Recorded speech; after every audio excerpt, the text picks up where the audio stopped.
Good morning আমার মিষ্টি পরিবার, সবাই কেমন আছো? আশা করি সবাই ভালো আছো। এখন বাজে সকাল 7:30। তো ঘুম থেকে অনেকক্ষণ আগেই ওঠা হয়েছে।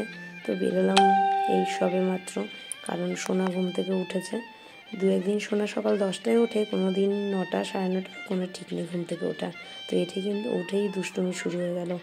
আর এখানে সিঁড়িঘরটাকে আমি ঝাড় দিয়ে নিচ্ছি। ঝাড় দিয়ে তারপর হলো বাকি বাসি কাজগুলো করতে যাব।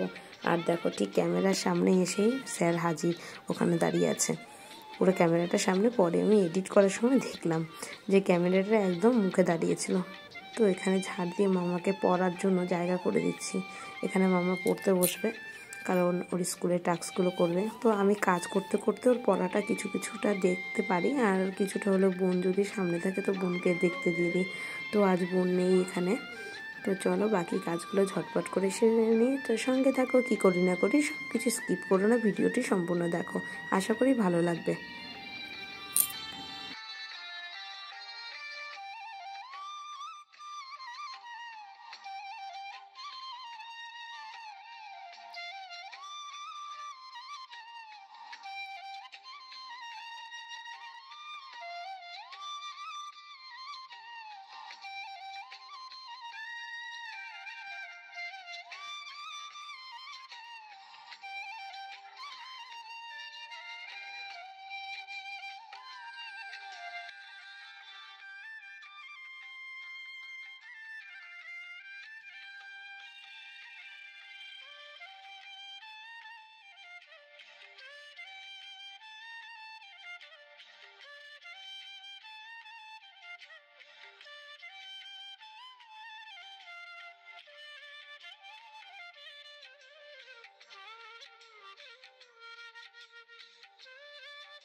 এখানে বাসি উঠোনটাকে ঝাড় দিয়ে তারপরে চলে এসেছি কিন্তু জামা কাপড় কাচা ধোয়া করতে। আর সকালবেলাটা শোনাবো না, আমার যা কিছু আছে সব কিছু সকাল সকাল ধুয়ে দিলে রোদটা যা পড়েছে না, ভালোইভাবে সব কিছু শুকিয়ে যায়।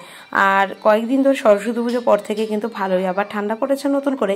আর এদিকে কি হয়েছে, দুপুরের দিকে প্রচণ্ড গরম লাগে আর রাতে প্রচণ্ড ঘরের মধ্যে গরম লাগে, কিন্তু বাইরেটা কিন্তু রোদে একদম ফেটে যাচ্ছে। যাই হোক, জামা কাপড় দিলে না একদম 1-1.5 ঘন্টার মধ্যে শুকিয়ে একদম কড়কড়া হয়ে যায়। তো মা দেয় উপরে ছাদে জামা কাপড়, আমি দিই সম্পূর্ণ নিচের জামা কাপড়। তো দেখো, সম্পূর্ণ জামা কাপড়গুলো আমার মেলা হয়ে গেছে। আর এখানে সোনা একটু বসে খেলা করছে। এর তো দুষ্টুমি তোমাদের কাছে আর কি শেয়ার করবো, অল টাইম 24 ঘন্টা চলতেই থাকে, যতক্ষণ ঘুমায় ততক্ষণ শান্তি। তারপরে ব্যাস, এদিকে জল গরম দিয়ে দিয়েছি, সোনামোনা স্নান করবে। আর এদিকে চলে এলাম বাসন মাজতে। তো ওদিকে বাসি বিছানাটা কিন্তু আমি ঘুম থেকে ওঠার সঙ্গে সঙ্গে তুলে দিই। এদিকে গেছে না গ্যাস শেষ হয়ে, গ্যাস যেহেতু শেষ হয়ে গেছে, আজকে ওপরে মায়ের ঘরে মা বললো আমি ডালটা করে দেবো, মা লোটে মাছ করবে, ব্যাস আজকে আর বেশি কিছু রান্না হবে না। আর সবথেকে বড় কথা হলো, হয়তো তোমাদের মনে মনে লাগে একই বাড়িতে থেকে যে আমি আলাদা কেন খাই।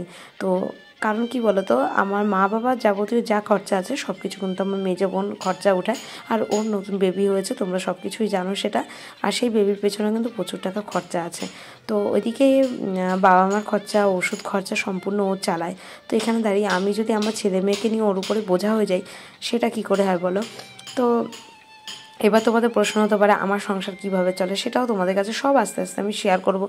সবাই আমাকে হেল্প করে, বোনরাও হেল্প করে যথাযথভাবে, যে যা পারে যতটুকু পারে।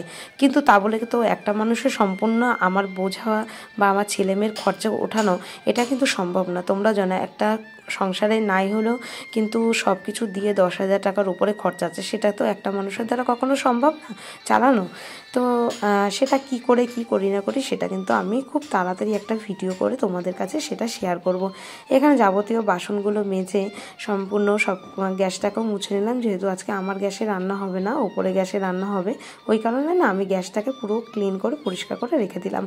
আর বাবা মা জবে থেকে ছোটো কোনো কিছু দিয়ে সাহায্য করে, তো বাবা মা আমার সম্পূর্ণ যা কিছু আছে সবই কিন্তু মা মেজো বোনই দেয়, সব কিছু করে। যেহেতু বাবা স্ট্রোক করার পর থেকে কিন্তু বাবা কোনো আয় রোজগার করতে বাবা বেরোতে পারে না, যেহেতু বাবাকে এখন ছাড়া মানে কি বিপজ্জনক।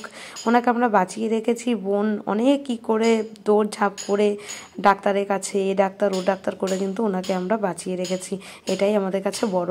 তো সেটাও কিন্তু বাবা যে অসুস্থ ছিল সেটাও আগের ভিডিওতে তোমাদের কাছে অনেক আগে গত বছর চৈত্র মাসে হয়েছিল, সেটা আমি কিন্তু শেয়ার করেছিলাম। সেখানে দাঁড়িয়ে আমি কখনো কারো কাছে আমি যতটুকু পারি যেভাবেই পারি সেইভাবে ছেলে মেয়েকে নিয়ে চলার চেষ্টা করছি। আর এদিকে হলো সকালে মা খিচুড়ি টিফিন করেছে, এখন সোনামানাকে খিচুড়িটা খাইয়ে দেবো।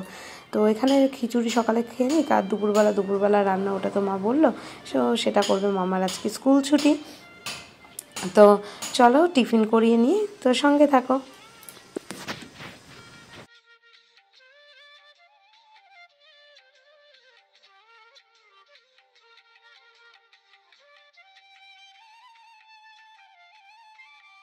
টিফিন খাওয়ানো হয়ে গেছে, তারপরে না আমি ঘরটাকে মুছে নিলাম। দেখো আর জল রয়েছে একটু, যেহেতু লাঠি দিয়ে মুছেছি তো ওটা কি হয় বলো তো, আমি ন্যাকড়া দিয়ে না ক্লিন করে ভালো করে মুছতে পারি। তো দুটো ঘর এভাবে ন্যাকড়া দিয়ে মুছে না। আর এখানে দেখো লাউ দিয়ে হয়েছে ডাল, আর এদিকে আছে কিন্তু লোটে মাছ।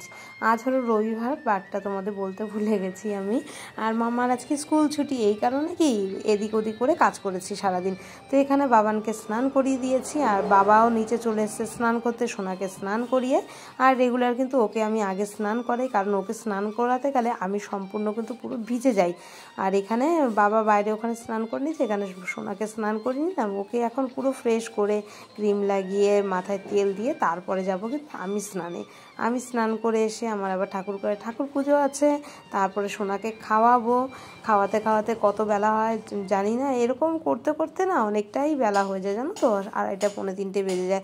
তাও তো আজকে এখন একটু বেলা বড় হয়েছে, আর তোমার রোদের তাপটা এতটা বেড়েছে, সকাল সকাল কাচা ধোয়া করলে সম্পূর্ণ সব কিছু শুকিয়ে যায়, কাজের অতটা চাপ থাকে না। কিন্তু আরও যখন ঠান্ডা ছিল, বেলা ছোট ছিল, তখন মানে কি বলবো 3:30 বেজে যেত আমার খাওয়া দাওয়া করতে করতে।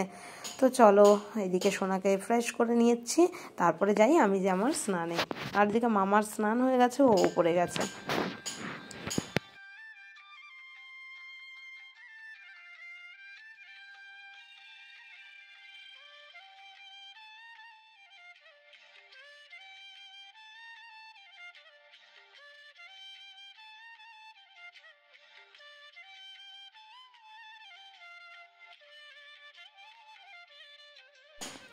এবার এদেরকে খাওয়াবো, নিচে নিয়ে যাব। তো এদিকে মামা ওর ভাইকে নিয়ে বসে আছে, তো ভাইকে দেখাশোনা করছে। আর ওইদিকে মায়ের এখনও স্নান হয়নি। আর সোনাকে মোনাকে নিচে নিতে এসেছি নিচে। আর আমার ছেলে তো এত দুষ্টু, মানে ওকে সোনার কাছে রাখা খুব রিস্ক, ও তো বোঝে না। তো ও কী করে, মুখের মধ্যে থাবা দিতে যায়, টান দেয়। ওই কারণে আমাদের সব সময় ওর চোখে চোখে রাখতে হয়। চলে এলাম এখানে ভাত খাওয়াতে, আর তোমরা দেখো সেটা ভাত খাওয়াতে যে কি বলবো, ওকে যে কি কষ্ট হয় তোমাদের বলে বোঝাতে পারবো না। আর এখন গায়ে এতটা জোর হয়ে গেছে, হাত দিয়ে না মানে সবসময় ঠেকনা দেয়, ওই কারণে ওই হাত সরিয়ে খাওয়াতে আমার প্রচণ্ড কষ্ট হয় তোমাদের বলে বোঝাতে পারবো না বন্ধুরা। কিন্তু দেখো ওর তো খেতেই হবে। আর ও যে ফাস্ট ফুডগুলো সারাদিন খেতে চায়, তাতে কিন্তু ওর হাই পাওয়ারটা বেড়ে যায়, আর ও সেটাই খাবে। ও রুটি ফাস্টফুড এগুলো বেশি পছন্দ করে, আর সেটাই খাওয়ার চেষ্টা করে। তো এখানে অনেকক্ষণ পরে চলে এসেছি আবার। তো এটা হলো শুভ সন্ধ্যা। তো সন্ধ্যাবেলার ভিডিও আবার ক্যামেরা অন করেছি দুপুরে, তা রবিবার যেহেতু ওই কারণে একটু শুয়েছিলাম। আর আগের দিন একটা ভিডিও তোমার এডিট করতে বসেছিলাম, ওই কারণে টাইম সরে গেছে। মামা এখানে বই খাতা গুছিয়ে নিচ্ছে, আর বোন হলো বাড়িতে চলে গেছিলো সোনাকে নিয়ে। তো এখানে বোনের বাড়িতে যাচ্ছি মামাকে নিয়ে। তো ওর কিছু ইংলিশ টাস্ক আছে, সেটা আর কি বোন করিয়ে দেবে, তো ওই কারণে যাচ্ছে। তো নিয়ে যাচ্ছি বোনের বাড়িতে। আবার বলেছি 9টা 9:30 সময় এসে আমাকে ফোন করবে, তো আমি তোমাকে নিয়ে আসবো। আর ভাই দিয়ে যাবে গাড়িতে করে। তো একটা রাস্তার এদিক ওদিক, বেশি দূরত্ব না বোনের বাড়ি থেকে আমাদের বাড়ির দূরত্বটা একদম কাছে। তো এখানে চলে এসেছি। দেখো আমার বাবান কিছু গিফট পেয়েছে, টি শার্ট প্যান্ট। সেটা আর কি বোন বললো যে দিদি দেখ, তুই তো আসার একদম সময় পাস না, জামা প্যান্টগুলো দেখে নে কে কী গিফট দিয়েছে। সেটা আমি দেখছি, খুব সুন্দর হয়েছে গেঞ্জি দুটো। তো ওগুলো দেখার পরে এখন হলো বোন কিছু কেনাকাটাও করেছে সোনার জন্য, আমাদের পুচকুর জন্য।